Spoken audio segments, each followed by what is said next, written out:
Tonight on First Tuesday... That age you don't understand anything about a war and it's just frightened. A reunion of Jewish refugees who wrote a diary together 45 years ago. And the long road north to visit your man in jail.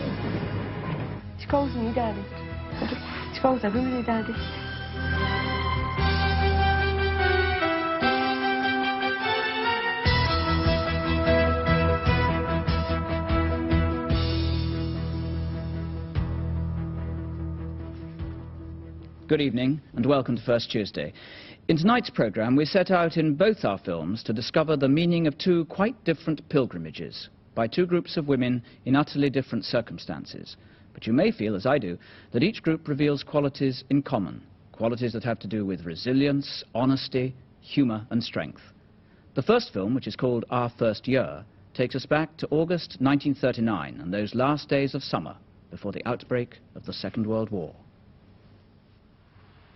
Even the most far-reaching stories have to begin somewhere. This one began in the seaside town of Southport. Not here in proud Lord Street, but nearby at a local jumble sale.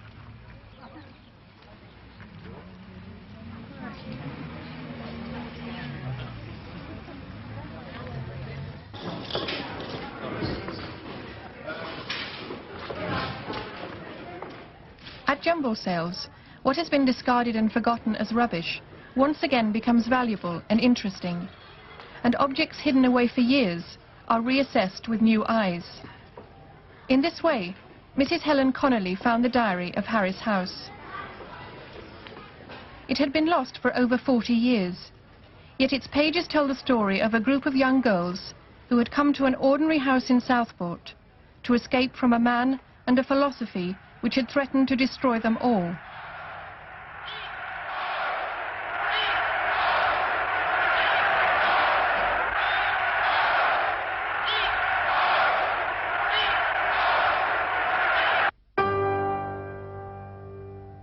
The Jews that could got out with their families.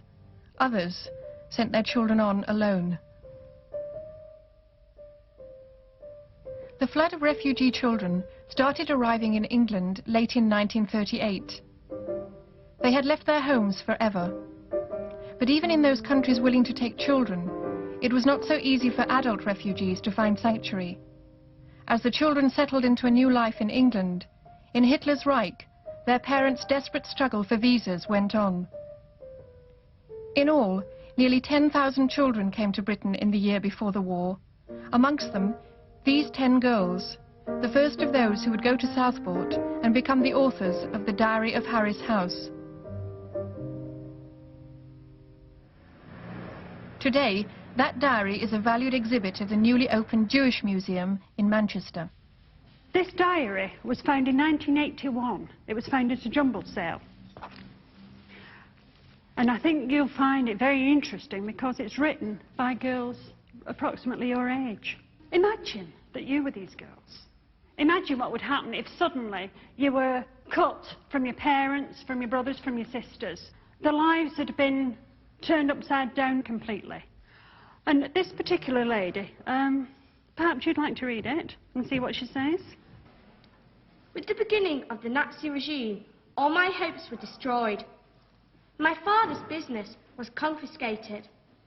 I shall never forget the day when they came for my father and took him to the concentration camp. In 1939, Margaret Stone, herself in exile, was matron of the hostel in Southport. Oh yes, we had all had our experiences of it. We have seen cruelties in the street, we have seen people arrested on the bus stops, never to be seen again. We knew all that.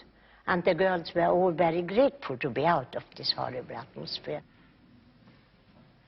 I lived with these girls day in, day out. So it meant, of course, it was my life. After 40 years to see that book again, which you thought had been lost forever. It was really a wonderful feeling. My father had a good business, and we lived very comfortably. We were a happy family of 4. My father, my mother, my big sister and I. My name is Gina Bauer. My name is Gina Bauer. We were a happy family of 4. My father, my mother, my big sister and I. We lived in Vienna, where I was born on December 10th, 1924.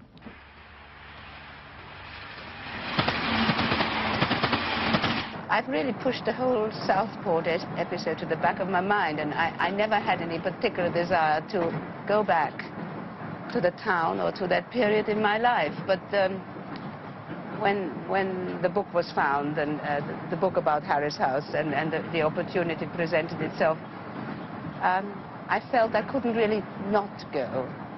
It was just something I really had to do. I think I would have regretted not going and not seeing the place again. It is over 45 years since the young Gina Bauer fixed her photograph in the book of Harris House. But she was not alone in finding the call of the rediscovered diary irresistible. Others too were on their way back to Southport. Claire Shapiro, who was only 12 when she first arrived at Harris House from Vienna. Eva Rieser, who came from Magdeburg in Germany just a month before the war. Margot Brauer, the orphan from Silesia, who felt happy in Southport, and Kitty Pistol from Vienna, who wanted to stay forever. Frieda Beer, also from Vienna, who loved cinema and theatre. And Jutta Schultz from Germany, who was waiting, she wrote in the diary, for good to triumph over evil. They have not seen each other for 45 years. It has taken the book to bring them back together. You're the dancer. I know you. Yes.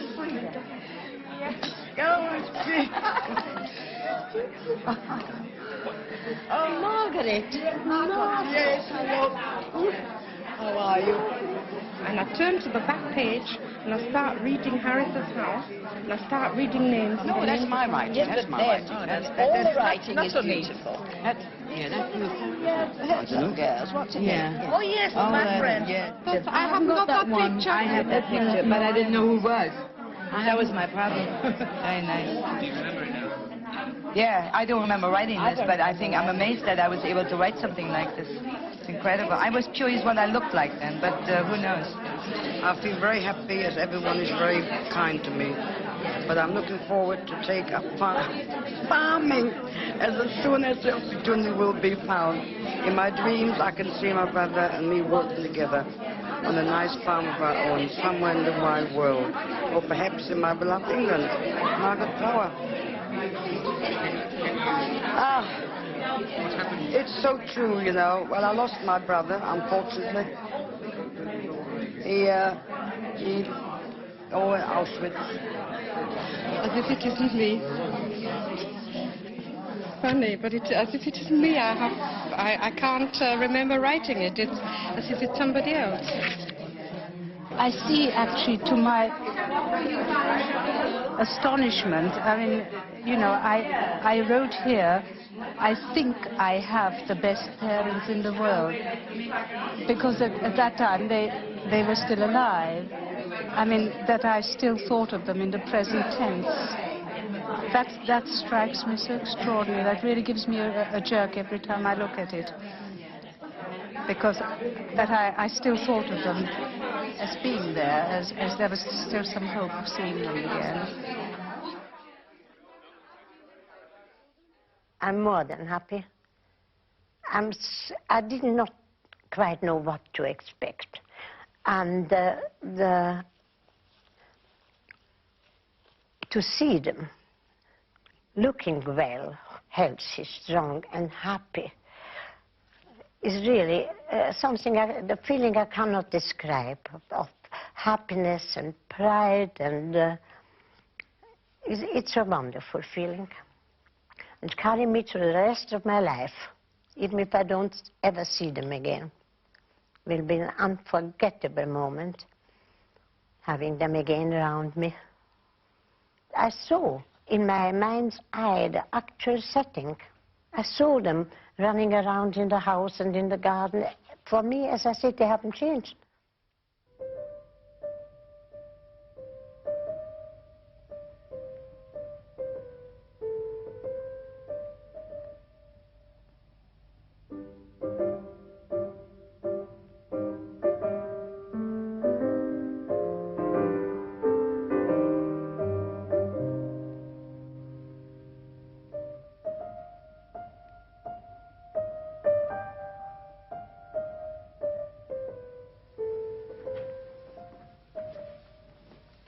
think this was the green room, and Is the it other one jogging or was is the it pink landing room. for... Do you remember we all had eiderdowns to match?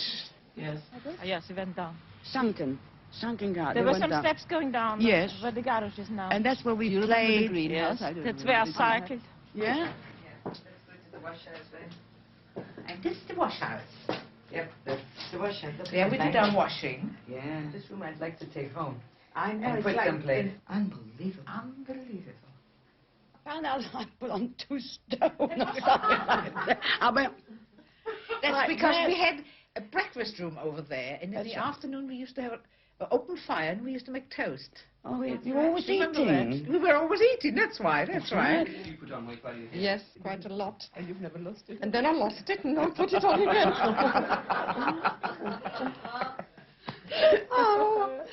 Yes.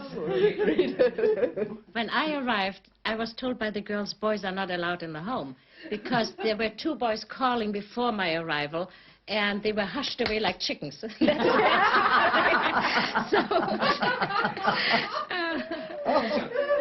We smoked. We started smoking. I remember we arrived out on Saturday and we used to, I don't know whether that's Saturday afternoon. We bought some woodbines 5 woodbines. in a packet, and then we used to stand by the window at night, very late at night, and puff the smoke out the window and fall into bed, sort of, because you feel a bit giddy when you've never smoked again, and we felt very grown up.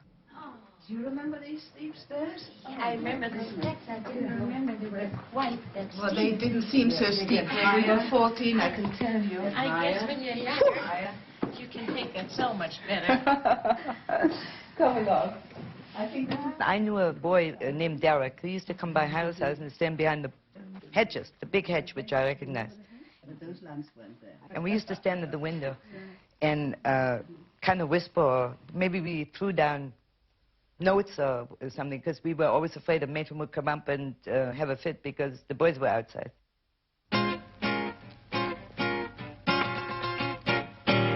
Jeepers creepers, where'd you get those peepers? Jeepers creepers, where'd you get those eyes? As a place of exile, Southport had obvious attractions. So lit up, guys sure get up. How'd they get that size? Golly. It was the summer season of 1939, and despite mounting tension on the continent, the weather was fine, and for most of the summer, it was business as usual. It wasn't until late August that it became clear that the fun would have to stop. How'd they get more ties on? Where'd you get those eyes? The girls in Harris House watched the crisis develop with growing dismay. Their parents were still trapped in Germany and Austria, and the time to rescue them was slipping away. The Germans marched into Poland, and that's when we were getting really desperate. And my sister told me afterwards that she phoned my parents in Vienna, and she said, for heaven's sake, get to the frontier. Just try to get out, because war is imminent. My father was over 60. He was not very strong, and I suppose it was just more than they could face to just go into the mountains and go illegally into Switzerland. It was not something that was really in their nature to do something illegal. That was basically it as well. I mean, they were law-abiding citizens, and they had a permit to go out of Vienna, out of Austria. They had a ticket. They had their suitcases packed. It was only another few days, and they probably said to my sister, we'll hang on just for another few days. It's only, I mean, it was Saturday maybe then. It's only till next Wednesday. Surely we'll make it. But they didn't. In fact, I've got it in my diary. On the 31st of August, my sister sent me a telegram from London here. It arrived here at the hostel. Parents arriving Wednesday. Well, that would have been the 6th of September. Shall we be lucky? I can hardly believe it anymore. Then on the 1st of September, I wrote, the Germans have marched into Poland. I'm translating. Does that mean war? Is it all too late? Dear God, only a few more days. Help just this once, only 5 days. On the 2nd of September, on Saturday, the English ultimatum, I have no hope left. 3rd September, on the Sunday, England declares war against Germany. Now it is all finished, too late. 3 days too late. Where is there a God who can allow such a thing to happen? Poor dear parents, shall we see each other again? Oh dear. I could kick myself when I remember how cheeky and unobedient I often was. I didn't understand, of course, what the love of parents meant. And now it is perhaps too late. What do I care if the whole world falls to pieces? Goodness. Yeah, that's how I welcome the war.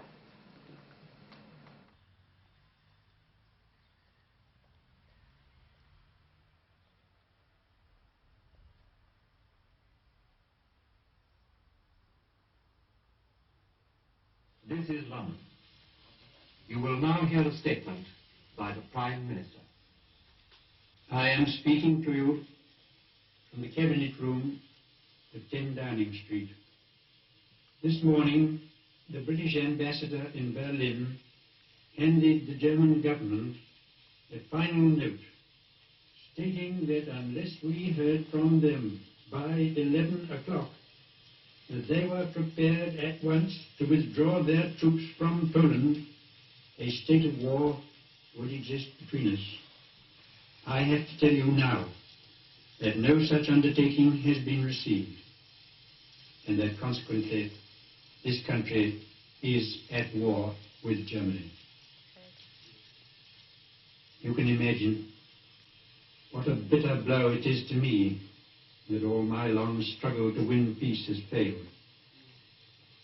We were in the lounge, and the radio was on top of the piano. And we all stood round and we listened about war being declared. And I don't think there was any much said after that. We were very quiet, if I remember rightly. But yes, my overall memory is that the great silence fell upon us all. We sat there like statues. Nobody talked, nobody said a word. And then after that, the calm before the storm, they broke out, each in their own way, talking about their own disappointments and grief, and cried. Some cried. Well, I was very upset. I couldn't say anything because it was hard to believe. It was a shock, I think, not just to me, but to the whole world, I suppose, to everybody. And I think I would have felt that even if my mother and my relations would have been out of the country, because war is something terrible, so. I didn't know what to say when I heard all that. I mean, we expected it because we knew what was going to happen, and we didn't believe that there will be peace, I'm sorry to say, but we always hoped for a miracle, but, you know, there was no miracle happening, so. At that age, you don't understand anything about a war or anything. It's just frightened. You understood it? No, I didn't. I didn't know what was going on. I knew what a war was, but I didn't know what was in front of me. But I was frightened, I remember that. Frankly, I think at the time wondered what was going to become of me, because I was a German living in a country that just went to war. That much I understood, and normally that doesn't go too well. So I think that's what I really remember. I think the fact that I was going to be an orphan, I knew already before the war, because I knew what was going on in Germany.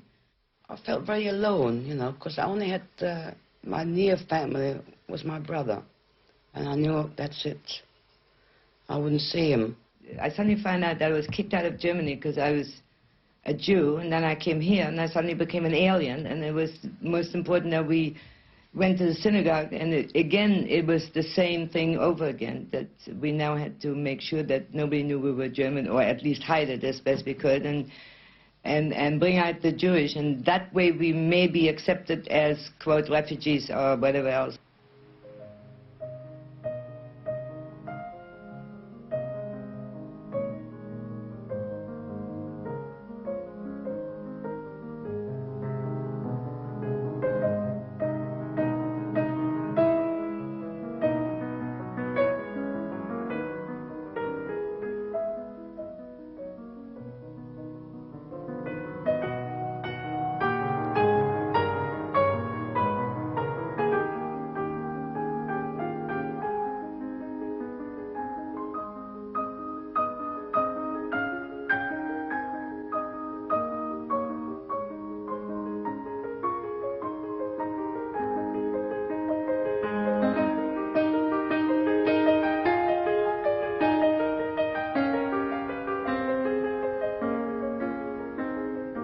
The girls remained at Harry's house for little over a year. In the summer of 1940, Hitler struck west and delivered a series of disastrous blows to the Allies. After Dunkirk and the fall of France, Britain now faced Germany alone, and aliens, even Jews and even children, came under suspicion. The coastline became a restricted area. Overnight, the girls were ordered to leave Southport. Behind them, in the rush, they left the diary of Harry's house. Few of the girls ever saw their parents again.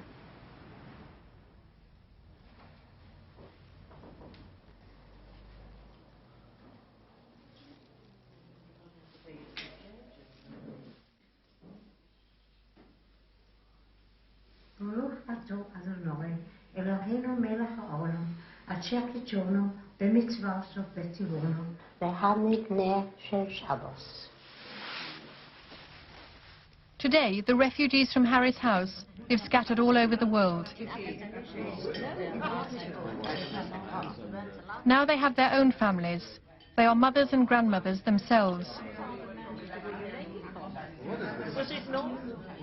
After the war, Kitty, who once wanted to stay in Southport forever, returned to Vienna, where her husband works for the United Nations. Gina lives with her family in Birmingham. She is expecting her first grandchild to be born at any time. Eva lives in America, where she is a buyer for a mail order company in New Jersey. Frida has long been happily settled in Tel Aviv. She has 2 daughters and 2 grandchildren. Claire, who once wanted to be a dress designer, now paints and makes pots in North London. Margot too has become a Londoner. She still works as a traffic warden in the heart of the city.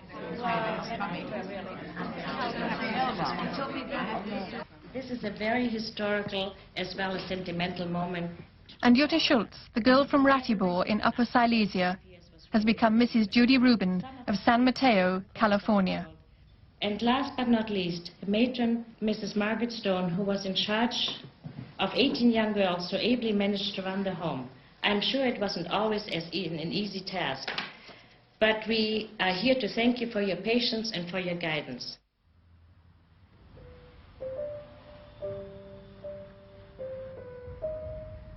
I often wonder why people make the extreme sacrifice to have sent their children away. And I guess in order to live, so we may carry on. We've proven that we've made it, and we grew up to be decent human beings. Of course we're lucky. We have been lucky. Anybody who's had a chance to survive is lucky.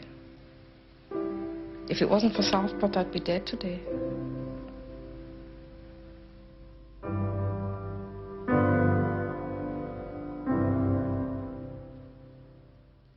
Our first year, and all of that from one tattered little diary. What a find.